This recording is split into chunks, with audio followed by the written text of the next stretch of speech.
নমস্কাৰ এই মুহূৰ্তত আপোনালোকে চাইছে সাহিত্য টেকনলজি ইউটিউব চেনেল এই চেনেল ৰাজ্যৰ খবৰটোতে কেইবাটাও গুৰুত্বপূৰ্ণ খবৰ আপোনালোকলৈ আগবঢ়াইছে যিকেইটা খবৰ আপোনালোকে জনাটো অত্যন্ত দৰকাৰী আৰু এই খবৰকেইটা আপোনালোকে উপস্থাপন কৰাৰ আগতেই আপোনালোকে যদি এই চেনেলটো নতুনকৈ আহিছে তেন্তে চেনেলটো প্লিজ ছাবস্ক্ৰাইব কৰি থব আৰু ভিডিঅ'টোত এটা লাইক কৰি উৎসাহিত কৰিব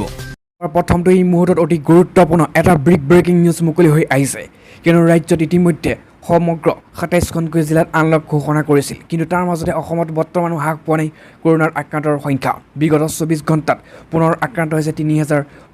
ওপৰত ৰোগীৰ সংখ্যা আৰু ৰাজ্যত শেহতীয়াকৈ কেইটামান দিনত প্ৰায় একেই কোভিড-১৯ৰ আক্ৰান্ত লোকৰ সংখ্যা হৈ আছে বৃহস্পতিবাৰে ৰাজ্যখনত ৩,৪৭৭জন লোকৰ কোভিড ফলাফল পজিটিভ ধৰা পৰিছে আৰু বিগত ২৪ ঘণ্টাত ১,৫৪,২৬৪জন লোকৰ কোভিড পৰীক্ষা সম্পূৰ্ণ কৰা হৈছিল আৰু ইয়াৰে ৩,৪৭৭জনৰ কোভিড আক্ৰান্ত হৈ পোহৰলৈ আহিছে দিনটোত আক্ৰান্ত হাৰ হৈছে ২.২৫%। দিনটোত মৃত্যু হোৱা লোকৰ সংখ্যা হৈছে ৪১জন কামৰূপ মহানগৰ জিলাত আক্ৰান্ত হৈছে ১৬৯জন এইটো এটা বহুতেই ভাল খবৰ কিয়নো গুৱাহাটী মহানগৰত একেবাৰে কমি আহিছে কোভিডৰ আক্ৰান্ত ৰোগীৰ সংখ্যা আৰু মাত্ৰ ১৬৯গৰাকী আক্ৰান্ত হৈছে কৰোনা ভাইৰাছ ৰাতিপুৱাৰ পাছতো এই মুহূৰ্তত আনহাতে বহুতেই ডাঙৰ ব্ৰেকিং নিউজ এটা ভাল খবৰ মুকলি হৈ আহিছে কিয়নো আপোনাৰ বেংক একাউণ্টত মোদী চৰকাৰে দিব বৃহৎ পৰিমাণৰ ধন আৰু কিয় দিব বৃহৎ পৰিমাণৰ ধন জানক সবিশেষ কিয়নো ইতিমধ্যে মোদী চৰকাৰে নতুনকৈ আঁচনি উলিয়াইছে যে আপুনি আকৌ পুনৰ PMAY বাসগৃহৰ অধীনত আপুনি আবেদন কৰিব পাৰিব আৰু এই আবেদন কি নথিপত্ৰ লাগিব আবেদন বান্ধি দিয়া হৈছে সময়সীমা আৰু অতি সহজে কৰিব পাৰিব এই আবেদন আৰু তাৰপিছতে আপুনি চৰকাৰী আৱাসৰ বাবদ আপুনি বৃহৎ পৰিমাণৰ ধন আপোনাৰ এক বেংক একাউণ্টত লাভ কৰিব তাৰ লগতে ইয়াত প্ৰথমতে কৈছে যে মোদী চৰকাৰৰ চৰকাৰী ঘৰ লাগে নেকি আপোনাক আৰু মাত্ৰ ৫ মিনিটতে আপুনি সহজতে অনলাইন যোগে ঘৰ আবেদন কৰিব পাৰিব আৰু ইতিমধ্যে আবেদনৰ সময়সীমা বান্ধি দিছে চৰকাৰে আৰু আপুনি আজিৰ পৰা ২০২২ চনৰ ৩১ মাৰ্চলৈ চৰকাৰী ঘৰ অনলাইন আবেদন কৰি থাকিব পাৰিব আৰু আপুনি এই সময়ছোৱাত আপুনি অনলাইন মাধ্যমত ঘৰ আবেদন কৰি ঘৰ লাভ কৰি থাকিব আৰু এই কাৰ্য চলি গৈ থাকিব ২০২২ চনলৈকে আৰু অনলাইনত আবেদন কৰিব পাৰিব প্ৰধানমন্ত্ৰী আৱাস যোজনাৰ ঘৰৰ বাবে আৰু তাৰপিছতে আপোনাৰ একাউণ্টত সোমাব এই ধন আৰু মোদী চৰকাৰে অনলাইন আৰু অফলাইন দুয়োটা পদ্ধতিৰে কৰিবলৈ আবেদন কৰিব ইতিমধ্যে সুযোগ সুবিধা হোৱাৰ পাছতে এই মুহূৰ্তত আজিৰ দিনটোৰ সকলোতকৈ ডাঙৰ ব্ৰেকিং নিউজটোৱে মুকলি হৈ আহিছে কিন্তু কা আন্দোলনৰ পাছতেই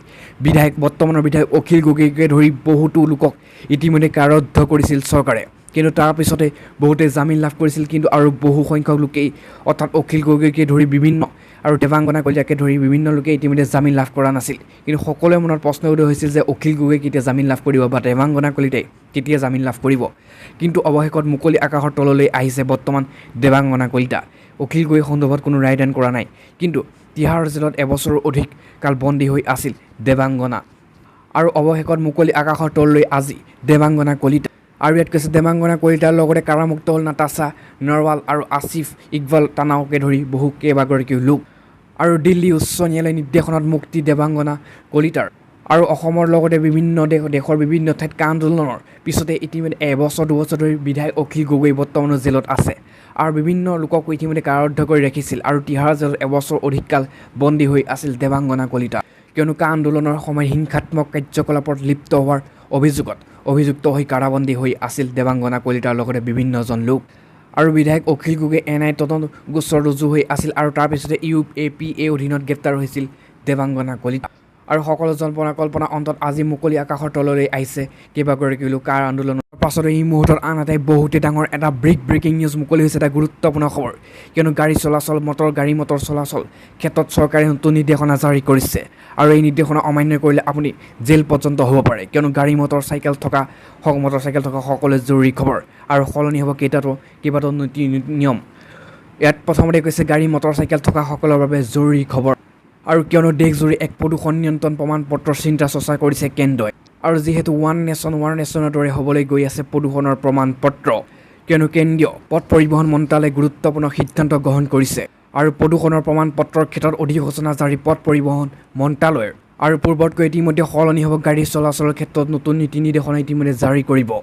আৰু এতিয়াৰ পৰা প্ৰদূষণ প্ৰমাণ পত্ৰৰ বাবে ফোন নম্বৰ বাধ্যতামূলক কৰিছে আৰু QR কোডৰ জৰিয়তে সন্নিৱিষ্ট হ'ব সবিশেষ আৰু ইয়াত কৈছে নেশ্যনেল ৰেজিষ্টাৰ ছিষ্টেমৰ সৈতে PUCৰ তথ্য পাছত এই মুহূৰ্তত আজিৰ দিনটো আনহাতে বহুতে ডাঙৰ ব্ৰেকিং নিউজ এটা মুকলি হৈ আহিছে কিয়নো কংগ্ৰেছৰ জ্যেষ্ঠ আৰু কেইবাবাৰো বিধায়ক আৰু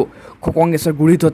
বিধায়ক ৰূপজ্যোতি কৰ্মী এতিয়া বিজেপিত কিয়নো বিধায়ক ৰূপজ্যোতি কৰ্মী যাব বিজেপিলৈ মুখ্যমন্ত্ৰী হিমন্ত বিশ্ব শৰ্মাৰ সৈতে ইতিমধ্যে সংযোগ কৰিছে বিধায়ক ৰূপজ্যোতি কৰ্মীয়ে আৰু বিধায়ক ৰূপজ্যোতি কুৰ্মীৰ লগত একাধিক কংগ্ৰেছৰ বিধায়ক অহাৰ সম্ভাৱনা আছে বিজেপি আৰু এই মুহূৰ্তত কংগ্ৰেছৰ মোহ ভংগ ঘটিল বিধায়ক ৰূপজ্যোতি কুৰ্মী কিয়নো আজি আৰু কালিৰ ভিতৰত শীঘ্ৰে বিজেপিলৈ অহাৰ সম্ভাৱনা আছে ৰূপজ্যোতি কুৰ্মী আৰু আগন্তুক 10 দিনৰ ভিতৰতে কোন টাইমতে যোগদান কৰে বিজেপিত কোনো সম্ভাৱনা নাইকিয়া হৈ আছে কিন্তু বিজেপিৰ মুখ্যমন্ত্ৰী হিমন্ত বিশ্ব শৰ্মাৰ সৈতে সংযোগ কৰি বিজেপিত যোগদান কৰাটো নিশ্চিত হৈ পৰিছে আৰু এইখিনিতে আমাৰ হাতত তথ্য আহি পৰিছে যে মুখ্যমন্ত্ৰী ডক্টৰ হিমন্ত বিশ্ব শৰ্মাৰে পোনপটীয়াকৈ যোগাযোগ কৰিছে ৰূপজ্যোতি কুৰ্মীয়ে আৰু অতি শীঘ্ৰেই 2 দিনৰ ভিতৰতে শীঘ্ৰে বিজেপিলৈ আহিব বিধায়ক ৰূপজ্যোতি কুৰ্মী আৰু যেহেতু বিধায়ক ৰূপজ্যোতি কুৰ্মী ইতিমধ্যে কংগ্ৰেছৰ ৰাজ্যিক সভাপতি আসনত বহাৰ ঘোষণা কৰিছিল কিন্তু তাৰপিছতে বিধায়ক ৰূপজ্যোতি কুৰ্মীক এই দায়িত্ব দিয়া নহ'ল তাৰপিছতে ইতিমধ্যে মুখ্যমন্ত্ৰী হিমন্ত বিশ্ব শৰ্মাৰ সৈতে পোনপটীয়াকৈ যোগাযোগ কৰি বিজেপিৰ পাছতো এই মুহূৰ্তত আন এটা বহুতেই ডাঙৰ খবৰ মুকলি হৈ আহিছে কিয়নো এতিয়া বিপদত পৰিছে মুখ্যমন্ত্ৰী হিমন্ত বিশ্ব শৰ্মা কিয়নো সমগ্ৰ অসমতেই মহিলাসকলে এতিয়া কঠোৰভাৱে আন্দোলন কৰিবলৈ ৰাজপথত ওলাই আহিছে আৰু মাইক্ৰ' ফাইনেন্সৰ ঋণৰ ক্ষেত্ৰত যি চৰ্তৰ ইতিমধ্যে বান্ধি দিছিল ৰাজ্য চৰকাৰে আৰু এই চৰ্তৰ বাহিৰত যোৱাসকলৰ ঋণ মাফ নকৰে বুলি ৰাজ্য চৰকাৰে কৈছিল তাৰপিছতে ইতিমধ্যে আঙুৰ খাই উঠিছে ইতিমধ্যে ৰাজ্যৰ হাজাৰ হাজাৰ লাখ লাখ মহিলা আৰু ইয়াত কৈছে মাইক্ৰ' ফাইনেন্সৰ ঋণ ৰেহাই কঠোৰ চৰ্তৰ বিৰোধিতা ৰাজ্যত বিনা চৰ্তে ঋণ ৰেহাই দাবীত হাজোত লগতে অসমৰ বিভিন্ন প্ৰান্তত এতিয়া প্ৰতিবাদ আৰু মাইক্ৰ' ফাইনেন্সৰ ঋণ ৰেহাই কঠোৰ চৰ্তক লৈ হাজো ৰাম দিয়াৰ লগতে অসম চৰকাৰৰ বিৰুদ্ধে ক্ষোভ উজাৰিলে 8 শতাধিক মহিলাই আৰু মাইক্ৰ' ফাইনেন্সৰ ঋণ মাফ কৰাৰ লগতে ভাৰতীয় জনতা পাৰ্টীৰ বৃহৎ নিৰ্বাচনী প্ৰতিশ্ৰুতি আছিল কিন্তু শেহতীয়াকৈ মাইক্ৰ' ফাইনেন্সৰ ঋণ মাফ সন্দৰ্ভত চৰকাৰে আৰোপ কৰা চৰ্তৰ তীব্ৰ বিৰোধিতাৰে আজি ওলাই আহিল হাজোৰ ৰাম দিয়াৰ নাম পাৰৰ এইসকল মহিলা চৰকাৰৰ বিনা চৰ্তে মাইক্ৰ' ফাইনেন্সৰ ঋণ মাফ কৰাৰ দাবী ৰাম দিয়াৰ এইসকল মহিলাৰ চৰকাৰে দিয়া প্ৰতিশ্ৰুতি মতে ঋণ ৰেহাই ক্ষেত্ৰত এতিয়াও তেওঁলোকৰ প্ৰতি ঘোৰ অন্যায় হোৱা বুলি অভিযোগ কৰিছে ৰাম দিয়াৰ মহিলাসকলে নিৰ্বাচনী প্ৰচাৰৰ সময়ত প্ৰতিশ্ৰুতি দি চৰকাৰৰ গঠন পাছত ওলোটা খৰমৰাৰ বুলি ক্ষোভ উজাৰি উঠিছে ৰাম দিয়াৰ এইসকল হাজাৰ হাজাৰ মহিলা আৰু বিভিন্ন সময়ত আত্মসহায়ক গোটৰ সদস্যসকলে চৰকাৰে বান্ধি দিয়া নিয়ম মানিবলৈ সক্ষম নহয় বুলিও জনাই মহিলাসকলে মুখ্যমন্ত্ৰী হিমন্ত বিশ্ব শৰ্মাক বিষয়টো পুনৰ বিবেচনা কৰিবলৈ দিছে নহবা বিধ্বংসী জংগী আন্দোলনৰ হ'ব এইখন অসমত আৰু এইবাবে দায়ী হ'ব মুখ্যমন্ত্ৰী হিমন্ত বিশ্ব শৰ্মা এইবাবে সকীয়াই দিছে এইসকল লাখ লাখ মহিলাই তাৰ পাছতো আনহাতে বহুতেই ভাল খবৰ এটা মুকলি হৈ আহিছে কিয়নো আপুনি হ'ব সংস্থাপিত অতি কম টকাৰে ব্যৱসায় কৰিবলৈ 9 লাখকৈ টকাৰ উপাৰ্জন কৰক মোদী চৰকাৰে ইতিমধ্যে আনিছে আগবঢ়াইছে সাহায্য কিয়নো মোদী চৰকাৰে সকলোকে ইতিমধ্যে সাহায্য প্ৰদান কৰিব আৰু আপুনি ব্যৱসায় কৰিব পাৰিব 9 লাখ টকাৰলৈকে উপাৰ্জন ইয়াত কৈছে যে সংস্থাপনক লৈ আপুনি চিন্তিত নেকি আৰু চৰকাৰী অথবা ব্যৱসায় কোনো ক্ষেত্ৰত আপুনি উত্থাপনৰ পথ বিচাৰি পোৱা নাই নেকি তেনেহ'লে আপোনাৰ বাবে এই প্ৰতিবেদন হ'ব পাৰে ভৱিষ্যত সোণালী অধ্যায় ব্যৱসায়ৰ ক্ষেত্ৰত আপোনাৰ পুঁজিৰ অভাৱ হ'লেও এতিয়া চিন্তাৰ কোনো কাৰণ নাই কেন্দ্ৰীয় চৰকাৰৰ বিশেষ আঁচনিৰ অধীনত আপুনি এই ব্যৱসায় আৰম্ভ কৰিলে লাভ কৰিব ৭৫% পৰ্যন্ত সাহায্য আৰু সেই সমগ্ৰ দেশতে বৃদ্ধি পোৱা প্ৰদূষণৰ বাবে প্লাষ্টিক নিষিদ্ধ কৰি কেন্দ্ৰীয় চৰকাৰ কৰিছে কেন্দ্ৰীয় চৰকাৰে আৰু তেনে ক্ষেত্ৰত প্লাষ্টিক নিষিদ্ধ হোৱাৰ বাবে আপুনি গ্ৰহণ কৰিব পাৰে কেন্দ্ৰীয় চৰকাৰৰ এই ব্যৱসায়িক সুযোগ